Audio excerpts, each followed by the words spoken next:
गणित दिले बघा. एक दूधवाला ₹20 प्रति लिटर दराने दूध खरेदी करतो. त्यानंतर त्यामध्ये दुधाच्या 1/5 पाणी टाकतो व ते दूध ₹15 प्रति लिटर दराने विकतो. तर तो किती टक्के नफा कमवतो असा प्रश्न दिलेला आहे. तर सर्वप्रथम हे गणित मी ट्रिक्सने समजून सांगतो. त्याच्यानंतर ट्रिक्स मी एक्सप्लेन करतो. बघा, ₹20 ची खरेदी विकताना ₹15 विकलं. 5 क्वांटिटी घेऊ शकत होता. 1 क्वांटिटी एक्स्ट्रा घेतली म्हणजे 6 क्वांटिटी घेतली.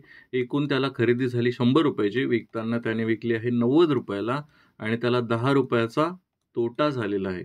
₹10 तोटा, 100 ची खरेदी टक्केवारीमध्ये काढायचं म्हणून गुणिले 100. हे 2 शून्य कटले, हे 2 शून्य कटले. 10% तोटा झालेला या केसमध्ये नफा होत नाही. ठीक. आता कन्सेप्ट मी एक्सप्लेन करून सांगतो बघा. काय आहे या ट्रिक्सचा कन्सेप्ट.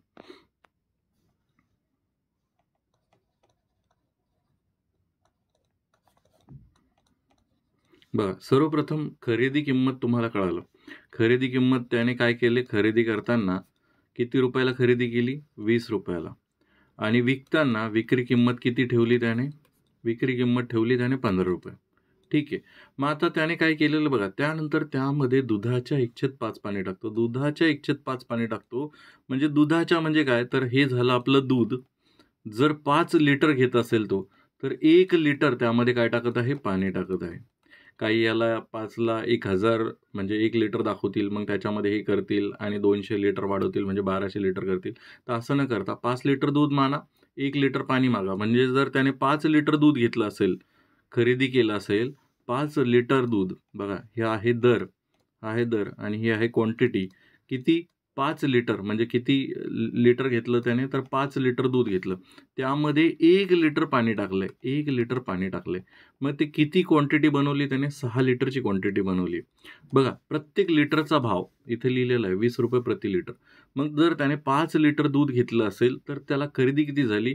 तर प्रत्येक लिटर गुणिला किती लिटर घेतलं त्याने? या दोघांचा गुणाकार म्हणजे झालेला आहे ₹100 खरेदी केलेलं आहे 5 लिटर. ठीक आहे. ₹100 त्याची खरेदी किंमत झाली आणि विकताना 15% 90 म्हणजे ₹90 ची त्याची विक्री झालेली आहे 6 लिटर दूध विकून सुद्धा. मग ह्या कंडिशनमध्ये त्याला ₹100 ला खरेदी पडली आणि ₹90 ला विक्री पडली. या केसमध्ये त्याला ₹10 तोटा झालेला आहे. काय झालेला आहे? तोटा. मग तोटा आपण टक्केवारी कशी काढतो? तर 100 जे काही नफा तोटा आला असेल तो वरती लिहायचा आणि नेहमी लक्षात ठेवा, नेहमी जोपर्यंत नमूद केलेलं नाहीये तोपर्यंत तुम्हाला जो काही नफा तोटा होत असतो तो नेहमी खरेदी किमतीवरती होत असतो. मग ही खरेदी किंमत लिहिली भागीला 100 आणि त्याच्यानंतर बघा, नेहमी लक्षात ठेवा, जर तुम्हाला पर्सेंटेजचं चिन्ह काढायचं असेल, शेकडेवारीचं जर तुम्हाला चिन्ह काढायचं असेल, तर त्याला नेहमी 100 ने गुणायचं आणि शेकडेवारीचं चिन्ह दिलेलं असेल, तर नेहमी 100 ने भागायचं. मग आता तुम्हाला जर हे चिन्ह काढायचं असेल, तर गुणीला काय करा? 100 करा. मग हे 2 शून्य गटले, हे 2 शून्य गटले, किती आले? 10%. पण हा काय आहे? नुकसानमध्ये आहे, म्हणून तो काय होणार आहे? त्याला तोटाच होणार आहे. जर तुमचे कोणतेही गणिताचे प्रश्न असतील, मला पाठवायचे असतील, तर आपला टेलिग्राम ग्रुपचा QR कोड आहे, यावरती तुम्ही तुमचे प्रश्न मला बिंदास पाठवू शकता. पण नाममात्र फीस ₹59 मध्ये इथे मंथली मेंबरशिप चालू केलेली आहे. या मंथली मेंबरशिपमध्ये पहिले तर लक्षात ठेवा, हे ऑटो पे मी चालू केलेलं नाही आहे. YouTubeद्वारे चालू करण्यात आलेलं आहे. तर कृपया करून मेंबरशिप घेतल्यानंतर 1 महिन्यासाठी ट्रायल घेऊन बघा.